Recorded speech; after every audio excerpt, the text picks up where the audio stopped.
Hello friends, welcome to my channel. Friends, आज मैं आपके लिए एक बहुत ही इम्पोर्टेंट टॉपिक लेके आया हूँ। काफ़ी दिनों से कुछ व्यूअर जो हैं ऑयल प्रेशर के बारे में, ऑयल के ऊपर टॉपिक बनाने के लिए कह रहे थे, लुब्रिकेशन के ऊपर टॉपिक बनाने के लिए कह रहे थे, तो आज मैं उन्हीं के लिए वीडियो लेके आया हूँ। तो फ्रेंड्स, जैसा कि आप सभी जानते हैं कि हमारी जितनी भी गाड़ियाँ हैं, जितने भी इंजन हैं, चाहे वो महँगे से महँगा इंजन हो या सस्ते से सस्ता इंजन हो, सभी में इंजन ऑयल का यूज़ किया जाता है। जो इंजन ऑयल होता है जो इंजन ऑयल होता है वो हमारी गाड़ी में जितने भी पार्ट्स हैं उसको लुब्रिकेट करता है और वियर एंड टियर से बचाता है। तो हमारी जितनी भी गाड़ियाँ हैं, उसमें लुब्रिकेशन की ज़रूरत क्यों पड़ती है? पहले इस चीज़ को हम समझेंगे, तभी आपको समझ में आएगा कि लुब्रिकेशन कितनी ज़रूरी चीज़ है। देखिए, जब भी कोई 2 चीज़ आपस में रगड़ के चलती हैं, जब भी किसी चीज़ पे फ़ोर्स लगता है, कोई 2 चीज़ आपस में रगड़ के लगती हैं चलती हैं, तो जिस जगह से वो आपस में रगड़ती हैं यानी फ्रिक्शन होता है, उस जगह हीट जनरेट होती है।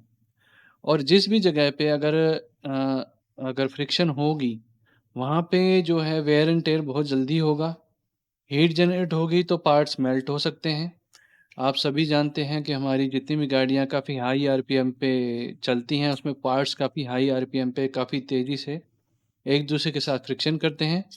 तो जितनी ज़्यादा हाई आरपीएम होगी, उतनी ही ज़्यादा फ्रिक्शन जनरेट होगी, उतनी ही ज़्यादा हीट जनरेट होगी और उतनी ही ज़्यादा जितनी हीट जनरेट होगी, उतना ही पार्ट उस साइड से, उस कॉन्टैक्ट पॉइंट से रगड़ ज़्यादा खाएगा, उस जगह हीट जनरेट होगी, मेल्ट हो जाएगा वहाँ से, वहीं से ज़्यादा जल्दी से घिसेगा। तो एक ठंडे पार्ट के मुताबिक ठंडे पार्ट के मुकाबले एक जो गर्म पार्ट होता है वो जल्दी फ्रिक्शन करता है, जल्दी घिस जाता है। अब लुब्रिकेशन यहाँ पे क्या रोल है? लुब्रिकेशन का रोल ये है कि जैसा कि आप यहाँ देख सकते हैं कि यहाँ पर 2 पार्ट हैं। यहाँ पर 2 फ्रिक्शन वाली सरफेसेस हैं। हमारी जितने भी पिस्टन हैं, वो सिलेंडर के अंदर फ्रिक्शन करता है और हमारे जितने भी क्रैंक है क्रैंक के बेयरिंग है, वो फ्रिक्शन करते हैं, आपस में रगड़ खाते हैं। हमारे जितने भी गियर हैं, वो एक-दूसरे से टच होके चलते हैं, वो रगड़ खाते हैं। क्लच प्लेट रगड़ खाती हैं। तो ये सारी फ्रिक्शन वाली सरफेसेस हैं। तो जैसे मान लीजिए ये पार्ट है, कोई भी पार्ट जब होता है, कोई भी जितने भी कॉन्टैक्ट सरफेसेस होते हैं, वो कभी भी बिल्कुल फ्लैट नहीं हो सकते। अगर कितना ही उनको पॉलिश कर लिया जाए, वो बिल्कुल फ्लैट नहीं होते हैं, उनमें थोड़ा बहुत माइक्रोस्कोपिक गड्ढे या उभार होते हैं। अब ये जो गड्ढे और उभार आपस में जब रगड़ खाते हैं, तो इनमें फ्रिक्शन पैदा होती है, हीट पैदा होती है। तो अब लुब्रिकेशन यहाँ पे क्या काम आता है? जब उन 2 पार्ट्स के बीच में तेल की एक परत बन जाती है, तो वो पार्ट्स उस तेल के ऊपर फिसलते हैं। जैसा कि सड़क पे चलते हुए अगर कोई तेल आ जाए या सड़क पे चलते हुए बाइक या अगर मान लीजिए कोई रेत या बजरी आ जाती है, तो जो हमारा टायर होता है बाइक का, वो टायर भी स्लिप मार जाता है, बाइक भी स्लिप मार जाती है। तो ये जो डस्ट पार्टिकल वगैरह होते हैं, ये एक तरह से लुब्रिकेशन का काम करते हैं। लुब्रिकेशन इसलिए की जाती है ताकि फ्रिक्शन जो है कम हो जाए। फ्रिक्शन की वजह से क्या होता है, एक रेजिस्टेंस क्रिएट होता है, यानी कि जब 2 पार्ट आपस में रगड़ खाते हैं तो जो एनर्जी है, जो पावर है वो वेस्ट होती है। जो पार्ट्स हैं वो स्लो मूवमेंट करते हैं, तेजी से नहीं कर पाते, हीट जनरेट होती है और जल्दी पार्ट घिसते हैं। और हीट की वजह से क्या होता है, पार्ट गर्म हो जाते हैं और फैल जाते हैं। अब पार्ट अगर फैलेंगे तो वो उनके जैसे मान लीजिए पिस्टन आपका फैल गया है, सिलेंडर के अंदर बहुत ज़्यादा फैल गया है और उसको अब और फैलने की जगह नहीं है, तो क्या होगा, उसके अंदर वो मेल्ट हो जाएगा, चिपक जाएगा और खराब हो जाएगा। जैसा कि हम सभी जानते हैं, किसी बॉक्स के नीचे मान लीजिए कोई भी चीज़ है, उसके नीचे अगर हम पहिए लगा दें या बॉल बेरिंग के ऊपर उसको डाल दें और फिर उसको धक्का मारे, तो बड़े आसानी से वो पार्ट जो है मूव कर सकता है, वो बॉक्स जो है मूव कर सकता है। तो ऐसे ही जो ऑयल की परत होती है, उसके जो मॉलिक्यूल होते हैं, वो 2 पार्ट्स के बीच में घुस जाते हैं और वो आपस में एक-दूसरे के ऊपर स्लिप करते हैं। आप यहाँ देख सकते हैं, ये 2 मान लीजिए 2 मेटल की परत हैं, ये कभी भी पूरी तरह से फ्लैट नहीं होती, हमें दिखती हैं फ्लैट, पर जब इनकी मशीन से घिसाई होती है, कटाई होती है, तो इन पे स्क्रैचेस होते हैं, पार्ट्स गड्ढे ऊपर-नीचे होते हैं, तो इसी के बीच में ऑयल का फ्लो चलता है। अब हमारी जो क्रैंकशाफ्ट होती है, सबसे पहले मैं बताना चाहता हूँ कि जो आपके जो ऑयल में जो प्रेशर, एक प्रेशर होना ज़रूरी है, गाड़ी के अंदर ऑयल प्रेशर होना ज़रूरी है। ये ऑयल प्रेशर क्यों ज़रूरी है? देखिए, इस डायग्राम से हम देखते हैं।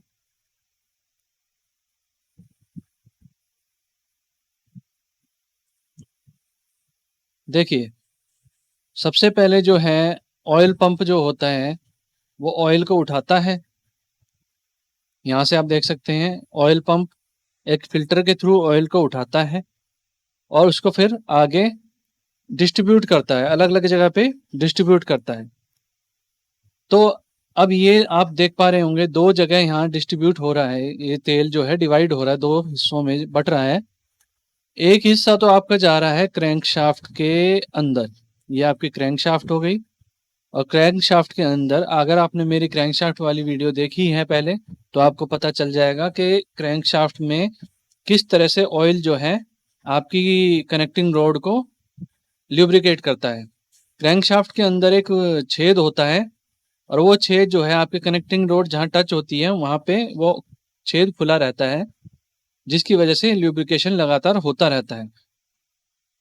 अगर आप यहाँ पे देख पा रहे होंगे कि ऑयल पंप में 2 हिस्से बँट गए, कि एक तो चला गया क्रैंकशाफ्ट की तरफ और दूसरा चला गया आपके हेड की तरफ, जहाँ पर आपके वाल्व होंगे, टैपेट होंगे, तो उस तरफ चला गया। अब आप यहाँ देख पा रहे होंगे कि यहाँ पे एक छोटा-सा एक ओरिफाइस लिखा हुआ है, ऑयल ओरिफाइस।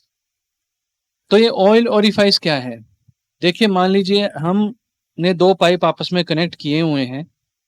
अगर हम एक पाइप की तरफ से अगर हम बंद कर देते हैं, थोड़ा उसको दबाते हैं, तो दूसरी साइड प्रेशर जो है बढ़ जाता है। अब ये दूसरी साइड जो प्रेशर क्यों बढ़ाया गया है, मैं आपको बताता हूँ। अगर मान लीजिए ऑयल पंप अपना प्रेशर भेज रहा है और यहाँ पे भी प ऑयल जो है फ्री घूम रहा है और यहाँ पे भी फ्री घूम रहा है, तो ऑयल जो है, ऑयल का एक प्रेशर जो है कम हो जाता है। तो अगर हम एक तरफ से अगर हम ऑयल के पाइप को अगर हम बंद कर देंगे या उसमें कोई चीज़ ऐसी डाल देंगे, फँसा देंगे, तो दूसरी साइड वाला जो हिस्सा है उसमें एक एक बराबर मात्रा में एक ऑयल का प्रेशर बना रहता है। अब ये ऑयल का प्रेशर क्रैंकशाफ्ट के लिए बहुत ज़रूरी होता है, वो क्यों होता है मैं बता देता हूँ। जैसा कि आपको मैंने बताया था कि ऑयल जो है 2 परतों के बीच में जो है ऑयल के परत बनती है, तो उसी के ऊपर 2 जो हमारे मेटल के पार्ट होते हैं फिसलते हैं। अगर मान लीजिए ये जो ऑयल की परत है, ये पतली से पतली होती चली जाए, तो लास्ट में क्या होगा कि ये जो इसकी सरफेसेस हैं, ये आपस में टच होने लग जाएँगी, जिसकी वजह से फ्रिक्शन दोबारा से शुरू हो जाएगा। तो इसलिए एक सही अमाउंट में ऑयल का प्रेशर यहाँ पे ज़रूरी होना चाहिए। होता क्या है कि जब जो जनरल बेयरिंग, जैसे जनरल, ये तो मैं जनरल बेयरिंग के बारे में बता रहा हूँ, पर इसी के अंदर मान लीजिए आपकी पिन वाली बेयरिंग होती है, वो पिन वाली अगर बेयरिंग यहाँ पे हो, तो अब यहाँ पे मान लीजिए अगर ऑयल नहीं है, ऑयल का प्रेशर कम है, तो क्या होगा, नीचे की तरफ ऑयल की हल्की सी परत होगी और ऊपर खाली होगा। तो क्या होगा, जब ये जो चीज़ घूमे, ये जो शाफ्ट आपकी घूमेगी, तो जहाँ-जहाँ ये घूमेगी वहाँ-वहाँ पे अगर ऑयल की फ़िल्म कम है, ऑयल का प्रेशर कम है, तो वहाँ-वहाँ से वो रगड़ खाने लग जाएगी। तो इसीलिए जब ऑयल का प्रेशर पूरा सही से होता है, तो वो क्या होता है, जितनी भी खाली जगह होती है शाफ्ट के अंदर, वहाँ पे वो भर जाता है और शाफ्ट जो है बीच में उठी रहती है, जिसकी वजह से वो पूरी तरह से चारों तरफ से ऑयल की फ़िल्म के ऊपर जो है तैरती है और उसके ऊपर उठी रहती है और ल्यूब्रिकेशन प्रॉपर तरीके से हो पाता है। अब अगर ये ल्यूब्रिकेशन ना हो तो क्या होगा? ये ओरिफाइस नहीं होगी तो क्या होगा कि ऑयल का प्रेशर बनेगा नहीं और क्रैंकशाफ्ट बहुत जल्दी घिस जाएगी। अब मेरे पास जो एक व्यूअर थे उन्होंने पूछा है, अभी हाल ही में एक क्वेश्चन पूछा है कि क्या मैं इस चीज़ को, जैसे कि ऑयल क्या कहते हैं, रेडिएटर किट आती है एक, ऑयल रेडिएटर किट छोटी गाड़ियों के लिए, जो हमारे स्प्लेंडर पैशन वाले इंजन होते हैं उनके लिए ऑयल रेडिएटर किट आती है। अब उस ऑयल रेडिएटर किट को हमें कहाँ लगाना पड़ता है, उसको हमें जो है ओरिफाइस के बाद लगाना पड़ता है, कनेक्ट करना पड़ता है।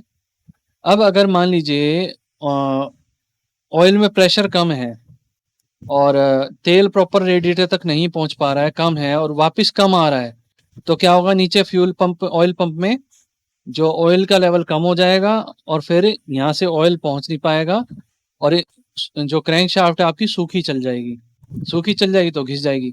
तो इसलिए मैं बताता हूँ आपको कि ये ऑयल रेडिएटर जो किट होती है इसको आप लगा तो लेते हैं, पर साथ ही साथ इसके ऑयल पंप को भी हमें चेंज करना चाहिए। ऑयल पंप को भी हमें बड़ा वाला लगाना पड़ता है, खाली ऑयल रेडिएटर किट से काम नहीं चलता है।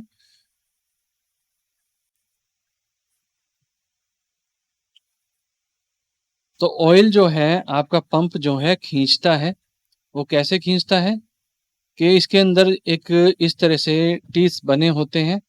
ये जो पार्ट है आपका ये फ्री घूमता है, आपके इंजन के साथ साथ फ्री घूमता है, इंजन के साथ हिसाब से घूमता है, और घूमता है तो यहाँ पे ऑयल ट्रैप हो जाता है, और ये जो ऑयल ट्रैप होता है ये यहाँ से आता है और यहाँ से ट्रैप होके ये जब घूमता है तो इसको पुश करता है तो इधर की तरफ ऑयल पंप इसको धक्का मारता है।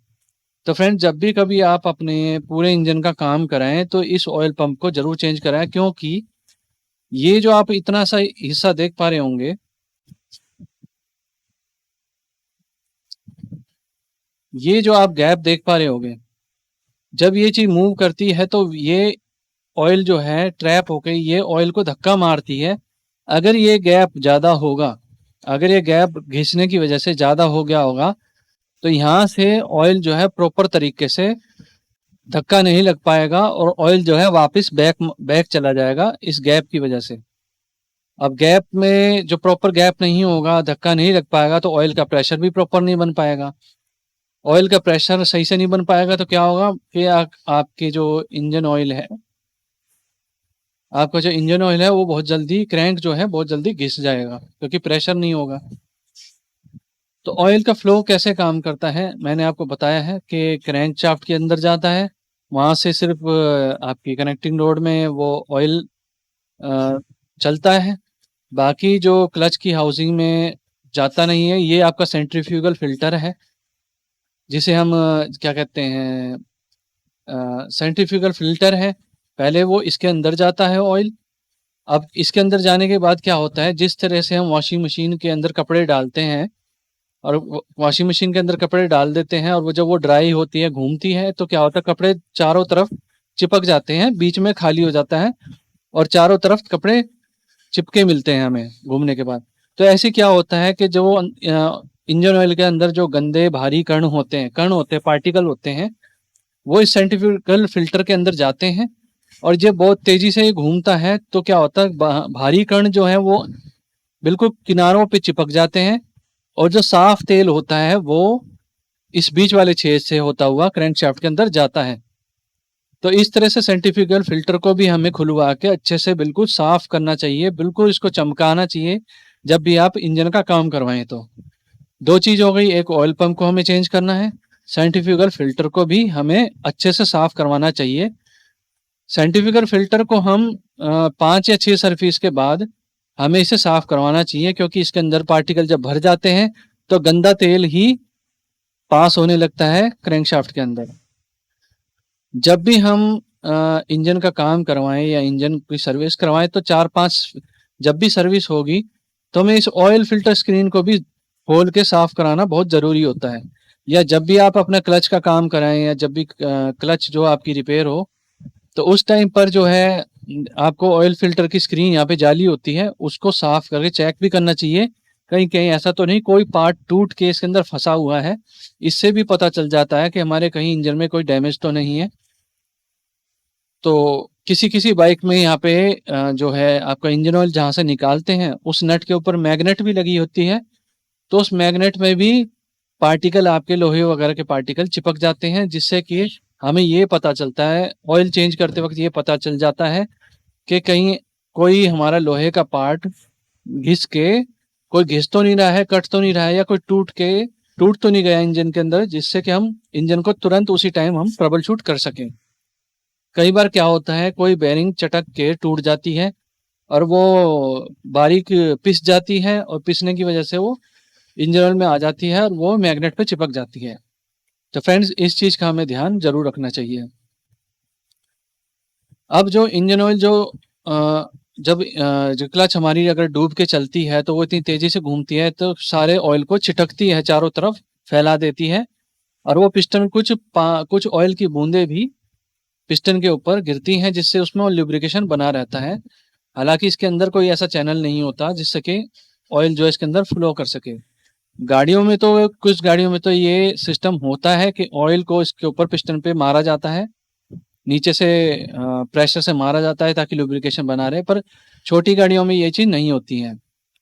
अब जो ऑयल ओरिफाइस से तेल होके जो आगे जाता है आपके टैपेट के अंदर, अब वो टैपेट के अंदर घुसता है, बीच में घुसता है, और टैपेट के अंदर से होता हुआ, छेद में से होता हुआ चारों तरफ फैल जाता है। साथ ही साथ वही ऑयल जाके आपके कैम शाफ्ट के नट के अंदर से बोल्ट के अंदर से होता हुआ आपके कैम शाफ्ट के ऊपर भी तेल गिरता है, जिससे इसमें भी ऑयल का फ्लो बना रहता है। अब ये जितना भी तेल जो होता है, ऑयल होता है, ये वापस छेद से होता हुआ आपके वापस क्रैंक केस के अंदर बहता हुआ, अपने आप बहता हुआ वो आके इकट्ठा हो जाता है। तो इसी तरह से ऑयल जो है फ्लो करता है। तो इसलिए हमारे गाड़ी में, कोई भी गाड़ी हो, उसमें ऑयल का प्रेशर होना बहुत ज़रूरी है, ऑयल का फ्लो होना बहुत ज़रूरी है, और आपको मैंने बता भी दिया है कि गाड़ी में जब काम कराते हैं तो हमें क्या-क्या चीज़ हमें चेंज करानी चाहिए। आप यहाँ पढ़ सकते हैं कि ऑयल पंप में तेल आता है, वो मेन शाफ्ट में जाता है, काउंटर शाफ्ट में जाता है, काउंटर शाफ्ट यानी इसी को बोलते हैं सेंट्रीफ्यूगल ऑयल फ़िल्टर, इसी को बोलते हैं। सिलेंडर के अंदर जाता है, पर वो किसी-किसी गाड़ियों में जाता है, सभी गाड़ियों में नहीं जाता। काउंटर शाफ्ट से जो है ऑक्सिलरी ट्रांसमिशन में जाता है, जैसा कि आप यहाँ देख सकते हैं, यहाँ से ट्रांसमिशन में यानी गियर बॉक्स में जाता है, पर हमारी गाड़ियों में नहीं जाता है। क्रैंकशाफ्ट के अंदर जाता है, सिलेंडर हेड के अंदर जाता है, और रिटर्न हो जाता है क्रैंककेस के अंदर। जो सिलेंडर हेड में जाता है वो रॉकर आर्म में जाता है, फिर कैम शाफ्ट में जाता है, दूसरी रॉकर आर्म के अंदर जाता है, और फिर वापस क्रैंककेस के अंदर आ जाता है। आप यहाँ देख सकते हैं, यहाँ से ये आपकी जाली है, यहाँ से ये ऑयल पंप ने तेल को खींचा, यहाँ से तेल को खींच के फिर उसने एक तरफ तो भेज दिया आपके हेड की तरफ, दूसरा आपको भेज दिया ये जो क्लच वाली साइड का कवर होता है उसके अंदर एक छेद होता है, उसके अंदर इसको भेज देता है। वो छेद फिर आपके सेंट्रीफ्यूगल फ़िल्टर के अंदर घुसता है, वहाँ से वो फ़िल्टर होता है, वहाँ से आपके क्या कहते हैं, क्रैंकशाफ्ट के अंदर जाता है, क्रैंकशाफ्ट की बेयरिंग के अंदर जाता है, और वहाँ से छींटे बन के आपके पिस्टन पे जाता है। इस तरह से ये काम करता है। आप यहाँ देख सकते हैं, यहाँ से आपके ऑयल गया। अब जो ऑयल होता है ये ट्रैवल कैसे करता है, हेड के अंदर कैसे जाता है, आप इस डायग्राम को देख पा रहे होंगे। यहाँ पर आप देख सकते हैं, ये आपका पिस्टन सिलेंडर है, ये सिलेंडर है, ये पिस्टन है, ये रोलर बेरिंग वगैरह जो भी है, ये आपका क्रैंक केस है। अब ये आप यहाँ पे 4 स्टड्स देख रहे होंगे, जिसके ऊपर ये जो सिलेंडर है ये आपका कसा जाता है। तो इन 4 स्टड्स में से ये जो आप नीचे यहाँ कोने वाला स्टड देख रहे हैं, जो कि आपकी क्लच वाली साइड में होता है, इसी के पास में एक यहाँ पे छेद होता है, ओरिफाइस होती है, जो मैंने आपको इस डायग्राम में दिखाई थी। ये जो ऑयल ओरिफाइस होती है, ये आपके इस जगह पे होती है, स्टड, इस वाले स्टड के ऊपर। अब यहाँ से एक चैनल बना होता है, ये चैनल जो है आपके सिलेंडर, जो आपका सिलेंडर होता है, इसमें कनेक्टेड होता है, और ये जो चैनल होता है आपके इस स्टड से कनेक्टेड होता है, ये वाले स्टड से कनेक्टेड होता है। अब जो तेल होता है वो आपके ओरिफाइस से होते हैं, इस स्टड वाले छेद के अंदर से होता हुआ। अगर हम कभी भी सिलेंडर को देखेंगे और सिलेंडर के स्टड्स को देखेंगे, सिलेंडर को देखेंगे, तो आपको पता चलेगा कि 3 छेद में से एक छेद जो है थोड़ा बड़ा है। ये बड़ा इसलिए ही होता है, 3 छेद में से एक छेद में किसी-किसी गाड़ियों में ऑयल सील भी लगती है और किसी-किसी गाड़ियों में ये जो क्लच की पैकिंग होती है, ये छेद बड़ा भी होता है। तो इस तरह से इस स्टड के ऊपर-ऊपर से तेल जाता है और आपके हेड की तरफ पहुँचता है। ये जो आप 4 टॉप में नट देख रहे हैं, अब किसी-किसी गाड़ी में आपने देखा होगा कि 4 में 4 नट तो आपके 3 नट तो आपके सिंपल नट होते हैं और एक टोपी वाला नट होता है, यानी कैप वाला नट होता है जो ऊपर से कवर होता है। तो ये वाला जो कॉर्नर पे आप स्पार्क प्लग की तरफ जो नट होगा ना, ये वाला, ये यहाँ से ऑयल आता है और इस जगह पे आके अब इस स्टड को टाइट तो करना ही है, कसना है। तो अब इसको नॉर्मल नट से कसेंगे तो क्या होगा, उस स्टड में से स्टड की चूड़ियों में से तेल होके बाहर निकलने लग जाएगा। इसलिए यहाँ पर एक वॉशर भी दिया जाता है, ब्रास का या एल्यूमिनियम का वॉशर दिया जाता है, ताकि बिल्कुल एक टाइट सील बन जाए और यहाँ से ऑयल जो है बाहर टपकने ना लग जाए। अब अगर यहाँ से ऑयल लीक हो रहा है, यानी तो इसका मतलब है आपका जो, या तो आपकी जो नट है, स्टड के ऊपर कसा हुआ जो नट है वो लूज हो गया है, या उसकी जो वाशर है, कॉपर का वाशर है, वो खराब हो गया है, या कुछ इस तरह की बातें हैं जो आपको चेक करनी चाहिए अगर यहाँ से लीक हो रहा है तो। इस तरह से यहाँ पे चैनल बना होता है, या सेंटर में चैनल बना होता है, दोनों रोकर आर्म की तरफ चैनल बना होता है। ये वाला जो पार्ट होता है इसको हटाते हैं तो इसके अंदर से 2 चैनल दिखते हैं हमें, जो एक चैनल तो यहाँ आता है, दूसरा चैनल दोनों रोकर आर्म के अंदर जाता है। तो हमें इसलिए ऑयल के प्रेशर को बिल्कुल भी नज़रअंदाज नहीं करना चाहिए। अब देखिए, स्प्लेंडर, पैशन, ये जो छोटी गाड़ियाँ होती हैं, इनमें तो ऑयल प्रेशर को चेक करने के लिए कोई सिस्टम नहीं होता है। पर जहाँ दूसरी गाड़ियाँ होती हैं, पल्सर वगैरह गाड़ी हैं, महँगी वाली गाड़ियाँ हैं, इसमें ऑयल सेंसर ज़रूर लगा होता है। ये ऑयल सेंसर जो होता है, ऑयल प्रेशर सेंसर बोलते हैं इसको। ये ऑयल प्रेशर सेंसर किस तरह का होता है, इसमें 2 पॉइंट्स बने होते हैं। इन दोनों पॉइंट पे करंट फ्लो करता है। तो यहाँ पर एक छोटा-सा छेद होता है, यही छेद, ये जो हिस्सा होता है, ये आपके ऑयल वाले चैनल में, यानी कि इस ऑयल वाले चैनल से कहीं न कहीं पे कनेक्टेड होता है, इससे जुड़ा होता है। अब इस वाले हिस्से में, छेद में, जो ऑयल का प्रेशर अगर सही है, तो ये स्विच ऑफ रहता है। इसके अंदर एक स्विच लगा होता है, प्रेशर वाला स्विच। अगर इसमें तेल का प्रेशर सही है, तो स्विच ऑफ रहता है। पर जैसे ही ये जो ऑयल प्रेशर अगर कम होने लगता है, तो ये स्विच ऑन हो जाता है और हमारे मीटर के कंसोल में इस तरह की लाइट जलने लगती है। अगर आपकी गाड़ी में कोई भी इस तरह की लाइट जल रही है, तो उसको बिल्कुल नज़रअंदाज नहीं करना चाहिए। जैसा कि आप यहाँ पे देखेंगे, तो यहाँ पर आप देख पा रहे होंगे, ये एक छोटी-सी लाइट जली हुई है। अगर ये लाइट जली हुई है, ऑयल प्रेशर वाली लाइट जली हुई है, तो गाड़ी को बिल्कुल भी स्टार्ट नहीं करना है। गाड़ी को बिल्कुल भी आपको कहीं नहीं चला के ले जाना है, क्योंकि इसका मतलब है आपकी गाड़ी में ऑयल का प्रेशर नहीं है। अब इसके 2 ही कारण हो सकते हैं, या तो आपके इंजन ऑयल जो है सारा जल के ख़त्म हो चुका है, या कहीं से लीक हो चुका है, या फिर कहीं कोई और रीज़न है, तो इसको हमें चेक कराना चाहिए। अगर ये लाइट जली हुई है, तो सबसे पहले तो हमें अगर ये लाइट जली हुई है, तो सबसे पहले हमें अ, ऑयल के सेंसर को ही चेक करना चाहिए। सबसे पहले हमें ऑयल के सेंसर को ही चेक करना चाहिए कि क्या इसमें सही से जो है क्या इसके अंदर करंट फ्लो कर रहा है, क्या स्विच सही है। इस तरह का कोई सेंसर लगा होगा आपके ऑयल के उसमें। ये ज़्यादातर आपके हेड के अंदर लगा होता है, सिलेंडर के ऊपर लगा होता है इस तरह का स्विच। तो ऑयल प्रेशर स्विच है, इसको चेक करना चाहिए और इसमें कंटिन्यूटी चेक करनी चाहिए। तो फ्रेंड्स, अब आप जान ही गए होंगे कि किस तरह से ऑयल जो है काम करता है।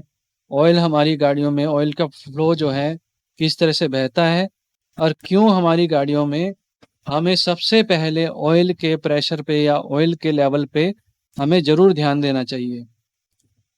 तो फ्रेंड्स मुझे उम्मीद है आपने मेरी वीडियो से कुछ बातें सीखी होंगी और ये बातें आपके काफ़ी काम आएँगी। तो फ्रेंड्स ऐसे ही कुछ वीडियो को देखने के लिए मेरे चैनल से जुड़े रहिए और मेरे अगर आपको ये वीडियो पसंद आई है तो इस वीडियो को लाइक ज़रूर करें। तो फ्रेंड्स इस वीडियो को देखने के लिए धन्यवाद।